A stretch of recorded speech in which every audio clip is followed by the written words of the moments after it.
vamos a dar inicio nuevamente a este espacio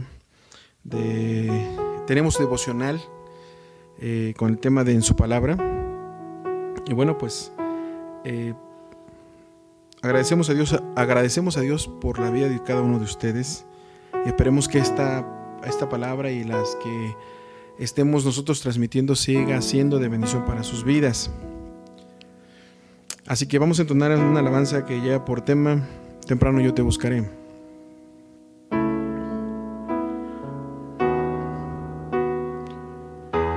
Temprano yo te buscaré,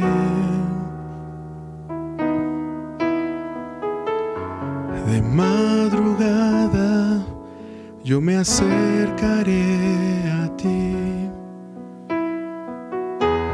Mi alma te anhela y tiene sed.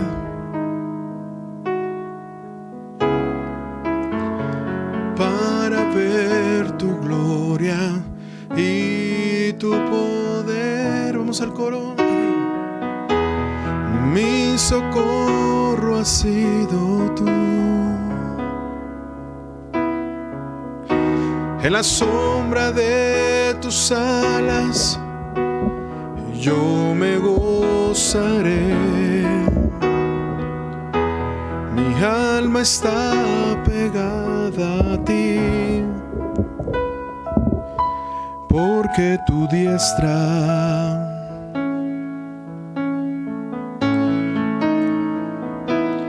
me ha sostenido. Oh, tu diestra me ha sostenido.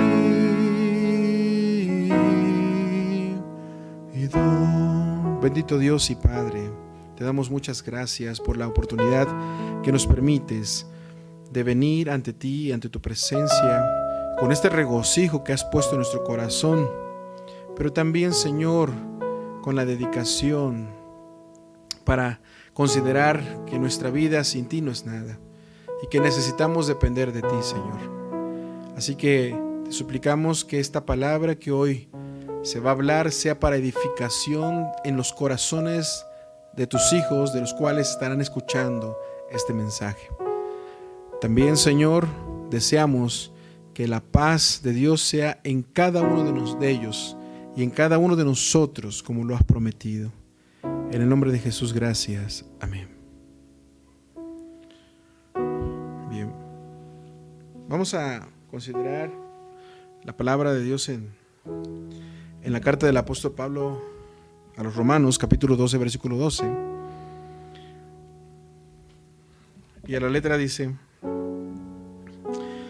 gozados en la esperanza, perseverando en el sufrimiento, dedicados a la oración.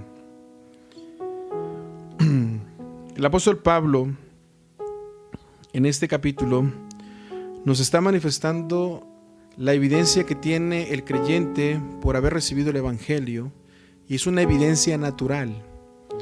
Y la evidencia natural que manifiesta aquí el apóstol Pablo acerca de los creyentes es que el creyente, oigan bien, no son puntos terapéuticos como algunos lo manejan, pero el apóstol Pablo está siendo muy claro diciendo que obviamente los creyentes van a estar dedicados, van a estar gozándose, van a estar siendo diligentes, van a estar aborreciendo lo malo.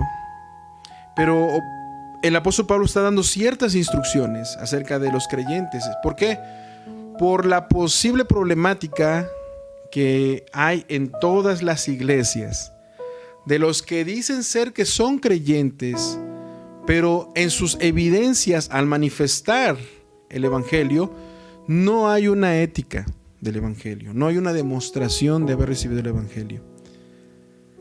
Es muy probable que estén en el proceso de ese conocimiento, pero hay algunos que han confundido eso y se sigue luchando todavía. Se sigue luchando con ese tipo de problemáticas dentro de la iglesia. Y el apóstol Pablo, en las instrucciones que está dando la iglesia acerca de los creyentes, dice: gozándose en la esperanza. Miren, hermanos, el gozo, ¿qué es el gozo? Y es que realmente nosotros vamos a entender esto porque hay un asunto que lo menciona John Piper en uno de sus comentarios en sus libros, que habla acerca de sed de Dios o hambre por Dios. Y es que el creyente, el gozo no va a venir por cierta emoción en una forma mágica o sorpresiva, no. O se va a mantener el gozo por ciertos logros en la vida, no, tampoco. Pablo está hablando del gozo y está hablando también en este mismo versículo acerca de los sufrimientos. Y es que el gozo sí va a proceder en la vida del creyente una vez que el creyente está afianzado en la gracia y apela a la gracia por la ayuda de Dios. Porque reconociendo nosotros que somos creyentes y sin Dios no podemos hacer nada, por eso lo hablamos en la oración al iniciar, es la necesidad que tiene el creyente por estar cerca, más cerca y en continuo vivir en Dios. Y el gozo va a venir, y este mismo versículo dice, dedicados a la oración, es que va a venir en esa relación que tenemos con Dios. El gozo va a venir en la relación que tenemos con Dios y también lo va a producir el sufrimiento que tenemos o que estemos pasando. Así que perseverando en el sufrimiento, dedicados a la oración, nosotros vamos a estar gozosos siempre en la esperanza. John Piper lo dice de esta forma y es muy interesante cuando él lo habla de esta forma, porque él habla acerca de un problema que hay en la iglesia. Y dice, si trato de orar por personas o circunstancias sin tener la palabra frente a mí para que guíe mis oraciones, suceden dos cosas negativas. Una de ellas es que voy a estar en un continuo repetimiento o en asuntos repetitivos. Solo oro por las cosas o las mismas cosas todo el tiempo. Y el otro aspecto negativo es que comienza mi mente a divagar, ¿sí? No sé si les ha pasado este mismo problema, que a veces cuando llegamos a la oración, uno de esos problemas es que nuestra mente comienza a divagar. En lo personal a mí me ha pasado y lo hemos canalizado como diciendo tenemos una lucha. A eso lo canalizamos, tenemos una lucha. Pero viéndolo bien, o sea, examinándolo bien, no es tanto solamente una lucha, es que realmente es muy probable que estemos usando un método, pero un método muy malo, un método muy pésimo. Y la otra aspecto negativo que él mencionaba es que estemos cayendo o incurriendo en repeticiones continuas. O sea, las oraciones no van a ser repeticiones continuas, ¿sí? Sí es cierto, debemos hacer oraciones, como dice el apóstol Pablo en las cartas, no ceso yo de rogar a Dios continuamente por ustedes, continuamente. Quiere decir que en sus oraciones Pablo estaba incluyendo continuamente a la iglesia. No se refiere a ese tipo de repeticiones, sino que muchas veces caemos en repeticiones que en ese momento llega a perder sentido nuestra oración. Pablo no está perdiendo sentido en la oración. Y Pablo no se está contradiciendo aquí. Lo que está diciendo Pablo es que sí hay que hacer las oraciones continuas, pero creo que en cierta forma el método que estamos usando es muy, muy malo, muy pésimo. Y lo que dice John Piper a esto es que nosotros debemos orar teniendo aquí en nuestra mente la palabra de Dios. Si nosotros no tenemos en nuestra mente la palabra de Dios, vamos a hacer de las oraciones muy raquíticas. O sea que nuestras oraciones hacia Dios carecen de información, carecen de conocimiento a Dios. A eso me refiero. Así que nuestras oraciones deben ser guiadas siempre por la palabra. Eso lo vamos a ir viendo poco a poco, si Dios permite, en las secciones que tengamos. Por eso el tema de esta serie o de este tiempo devocional es en su palabra, que todo lo vamos a ver en su palabra. Y es que piensen un momento al respecto. Piensen en esto. Si la oración es hablar con Dios, la pregunta, ¿por qué la gente en todo el mundo no ora?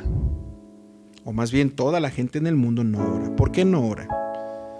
Si la oración es hablar con Dios, ¿por qué la gente no ora a Dios? Es muy claro. Porque no conocen a Dios. Sabemos que todo aquel que conoce a Dios va a hacerlo por Jesucristo. O sea, Dios se tiene que revelar al pecador y el pecador va a recibir la revelación de Dios, y la revelación de Dios va a ser a través de Jesucristo, porque Cristo va a revelar al Padre. Si Dios no se revela al hombre, el hombre no tiene nada de conocimiento acerca de Dios. Ahora, el hombre puede tener un conocimiento intelectual, pero esto no es suficiente. Obviamente lo va a hacer más inteligente, lo va a hacer un poquito más astuto, más sagaz respecto a ciertos argumentos, pero si no tiene a Dios verdaderamente en su corazón, aún se va a notar, obviamente, ¿en dónde? En las oraciones. Ahora, si orar es hablar con Dios, ahora preguntemos a la iglesia, ¿por qué no toda la iglesia está orando? ¿Por qué no toda la iglesia está orando cuando debería orar? Es que hay cansancio. Sí. Todos en la vida tenemos desgastes por las demandas que tenemos a diario. Demandas, por muy simples, son demandas que preocupan. Son demandas que, como veíamos la vez pasada, son demandas que nos parten. Al preocuparnos nos parten, nos dividen. Ya nuestro pensamiento ya no está en Dios, ya está en las otras cosas que nos rodean. Es que tengo que hacer aquello, tengo que hacer acá. Entonces comenzamos a hacer nosotros, a dividirnos, a fragmentarnos. Y también veíamos lo que decía esa palabra, lo que significaba esa palabra de preocuparse. Es que nos queremos ocultar o nos queremos separar de la presencia de Dios cuando estamos preocupados. Y veamos nada más cómo en el libro de los Hechos la iglesia tenía presente esto. Dice quien escribe este libro, que es San Lucas, dice en el capítulo 1 que cuando la iglesia regresa, oigan bien, la iglesia regresa por el mandato que Jesucristo les dijo: no salgan de Jerusalén hasta que sean llenos del Espíritu Santo. Dice que ellos regresaron en el versículo 13, versículo 12, capítulo 1, versículo 12, dice: entonces regresaron a Jerusalén. Regresaron, dice, desde el monte llamado de las Olivos, que está cerca de Jerusalén, camino de un día de reposo. Pero en el 13 dice: y cuando hubieron entrado en la ciudad, subieron al aposento alto donde estaban hospedados Pedro, Jacobo, Juan, Jacobo, Andrés, Felipe, Tomás, Bartolomé, Mateo, Jacobo hijo de Alfeo, Simón el celote y Judas hijo de Jacobo. Y aquí dice que todos estos estaban unánimes, entregados de continuo a la oración. Que estaban unánimes, entregados de continuo a la oración. Junto con las mujeres, y con María la madre de Jesús, y con los hermanos. Y por aquel tiempo Pedro se puso de pie en medio de los hermanos. Un grupo como de 120 personas estaban reunidos allí. Y dijo: ¿qué nos dice aquí la Escritura? Que estaban todos dedicados, unánimes, reunidos. O sea, no estaban forzados a orar. A eso se refiere aquí. Cuando dice que estaban unánimes, nadie estaba obligado a orar. La Biblia dice en Corintios que aproximadamente Jesús se había presentado a más de 500. Y pensemos, hermanos, ¿dónde están los 500 a los cuales Jesús se había presentado en aquel tiempo? Cuando dice aquí la Biblia que solamente eran los apóstoles, algunas mujeres, y consideran en en la contabilidad que eran 120 miembros en la iglesia, dedicados a la oración. Dice que Pedro se puso de pie y expuso una necesidad, pero estaban de continuo a la oración, dedicados a la oración. Pablo, ¿qué dijo en Romanos? Eran dedicados ¿a qué? A la continua oración. ¿Será un legalismo recordarle a la iglesia que debe orar? O sea, ¿será un sentimiento legalista recordarle a la iglesia que debe orar? Depende de cómo se diga, o depende de qué artimañas se tenga que usar como para que la iglesia lo entienda y lo acepte casi como una obligación. Pero hermanos, por eso les decía que cuando Pablo está hablando en la carta a los Romanos capítulo 12, está dando a conocer la evidencia de todo aquel creyente que ha recibido el evangelio de una forma natural. Va a estar obedeciendo a las instrucciones específicas que el apóstol estaba dando a la iglesia. ¿Por qué? Porque también en las iglesias primitivas había una problemática. Algunos habían abandonado la oración. Y es aquí donde cabe la pregunta: ¿por qué la iglesia entonces, si orar es hablar con Dios, por qué la iglesia no ora? ¿Y saben por qué? Porque es muy probable que número uno, si la iglesia no ora, el creyente no ora, es muy probable que número uno, no haya nacido de nuevo y él se esté engañando. Él es posible que se emocione escuchando la palabra, como lo dice Jesús en la parábola del sembrador, que inmediatamente recibieron la palabra con gozo, se emocionaron, pero no han nacido de nuevo. Es muy probable que la persona que recibió la palabra con gozo y después vemos que hay en los creyentes cierta apatía a la oración. ¿Y qué hace el creyente? Pues los afanes de la vida. Eso es una evidencia de que la persona no ha nacido de nuevo, definitivamente. Porque la persona que recibe el nuevo nacimiento o que ha sido regenerado, tiene una motivación en el interior que lo está impulsando a orar. Pero también existe otra problemática. La otra parte es que si existe una cierta apatía a la oración, es posible que el que ha nacido de nuevo, en primer lugar, no sepa cómo orar y necesita instrucción de cómo orar, o aquel que ha iniciado probablemente o ha recibido el evangelio dentro del paraguas evangelístico y ha nacido de nuevo, es muy probable que el método que le enseñaron es pésimo. Y esto ha llevado a desgastar momentos de devoción para pasar tiempo con Dios. Como requisito, yo les voy a, más bien como una invitación, una sugerencia, lo que dice aquí la palabra de Dios, es que nosotros no descuidemos la palabra, sino que pasemos más tiempo conociendo a nuestro Dios, conociendo a Cristo Jesús en cada página del Antiguo y Nuevo Testamento. Que el Espíritu Santo nos guíe y nos empiece a revelar a Jesús en toda la Escritura. Esa es una de las invitaciones y sugerencias que les hago. No abandonar las Escrituras. ¿Por qué no abandonar las Escrituras? Miren nada más cómo lo expresa el salmista. Por último, en el Salmo 19. Dice el salmista así: la ley de Jehová, la ley del Señor es perfecta, que restaura el alma. Los testimonios del Señor es seguros, que hacen sabio al sencillo. Ya vimos, la ley del Señor es perfecta, que restaura el alma.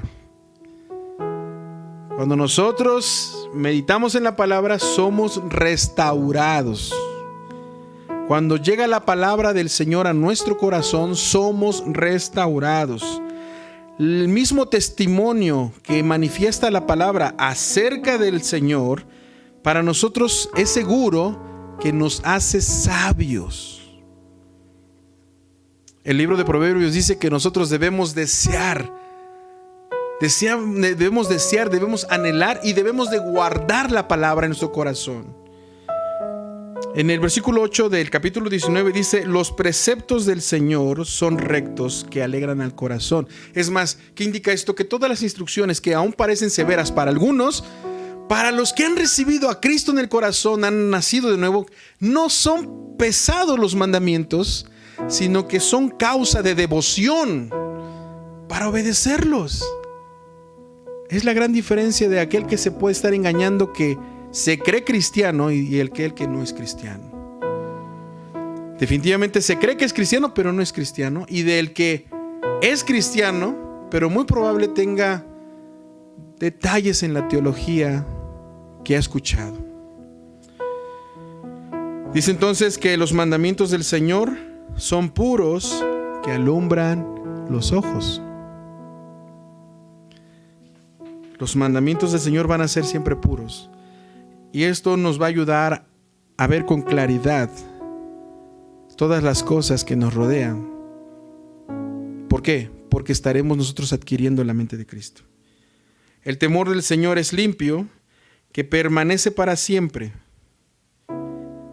Y los juicios del Señor son verdaderos, todos ellos van a ser justos. Así que, dice el salmista, deseable más que el oro, sí, mucho más que el oro fino, más dulce que la miel y que el destilar del panal. Además, tu siervo es amonestado. Fíjense nada más porque es importante la palabra, tenerla siempre presente, porque por la palabra nosotros somos amonestados por los dichos de la palabra, y dice, y en guardarlos hay gran recompensa.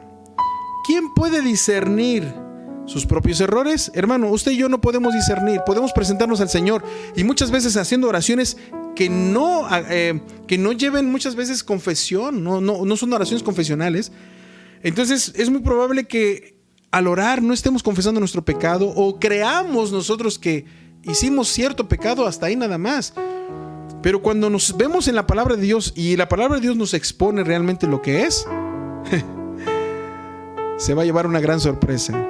Porque la misma palabra lo va a redarguir y lo va a llevar exactamente ¿a dónde? A los pies de Cristo, para implorarle nuevamente perdón y arrepentimiento. Así que termino y dice: ¿quién puede discernir sus propios errores? Usted ni yo no podemos discernir. Para eso tenemos muy claro varios ejemplos en la Escritura. Muchas personas creyeron definir el bien y el mal y se equivocaron. Y dijo el salmista: así que absuélveme de los que me son ocultos. Guarda a tu siervo de pecados de soberbia, que no se enseñoreen de mí, entonces seré íntegro y seré absuelto de gran transgresión. Porque es importante tener la palabra en la oración, presente siempre la palabra de Dios en la oración, porque nos va, al conocer más a Dios, hermanos, vamos a reconocer cuál es la posición de Dios y cuál es nuestra posición. Y de la forma en que conozcamos más a Dios, vamos nosotros a acercarnos a Dios. Porque de la manera en que si nosotros no conocemos a Dios, en lugar de acercarnos, nos vamos a alejar más. Piense usted, ¿son de los que se acercan a Dios o de los que se alejan de Dios? ¿Son de los que tienen devoción por orar o son los que no tienen devoción por orar? O repetir, no es legalismo invitarlos a orar. No es legalismo. Imponerles la oración sí es legalismo. Pero ¿qué creen? Cuando viene del hombre es legalismo, cuando se les impone la oración. Pero Jesucristo mandó a orar, ordenó a orar a toda su iglesia. El apóstol Pablo ordena orar a la iglesia. Así que si viene de Cristo y viene obviamente de los apóstoles, no es legalismo orar. Debe ser una devoción orar. Por eso dice, debemos tener presente así, todos los días, temprano, yo te buscaré. A la mañana, usted tenga una oportunidad de hablar con Dios, y por la noche tenga una devoción de consolarse en la presencia del Señor. Dice mi socorro. Mi socorro has sido tú. En la sombra de tus alas yo me gozaré. Mi alma está pegada a ti, porque tu diestra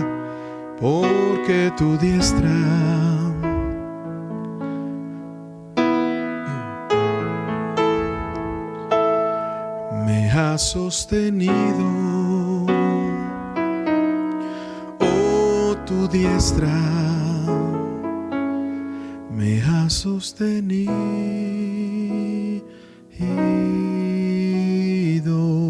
Bendito Dios y Padre, gracias te damos por tu palabra. Es cierto, puede haber un problema en la vida del creyente. Es muy probable que el creyente se haya autoengañado, haciéndose creer que es creyente, pero al no tener devoción por orar y no tener devoción por tu palabra, obviamente es evidente en su forma de revelar, en su carácter, en la forma en cómo ve las cosas, en la forma como piensa, porque aún todavía no ha sido doblegado por la palabra de Dios y no ha sido moldeado por la oración. Cada uno de nosotros debemos ser doblegados por la palabra de Dios, sí, porque trata contra nuestro orgullo, y debemos ser moldeados por la misma palabra y la oración para parecernos más a Jesús. Así que gracias, Señor, por tu palabra, que prospere este mensaje en cada corazón y que piense, examínese, que se pueda examinar cada creyente el por qué no tiene devoción por orar, y que se examine en qué está mal. Puede ser que se esté autoengañando, o puede ser que la metodología que está usando es inapropiada, es pésima. Así que ayuda a todo lo que el creyente, que queriendo tener una devoción, Señor, puedas tú obviamente intervengas. Sabemos que sí lo puedes hacer y lo has hecho, pero puedas proveerle de las herramientas necesarias. Obviamente es tu palabra la única, pero él pueda ver con claridad lo que tu palabra dice para sentirse en devoción, alentado para acercarse más y más a ti. En el nombre de Jesús, que la paz de Cristo siga siendo en cada uno de nosotros hasta que tú vengas. Amén. Dios los bendiga, hermanos. Nos vemos el próximo jueves. Hasta pronto.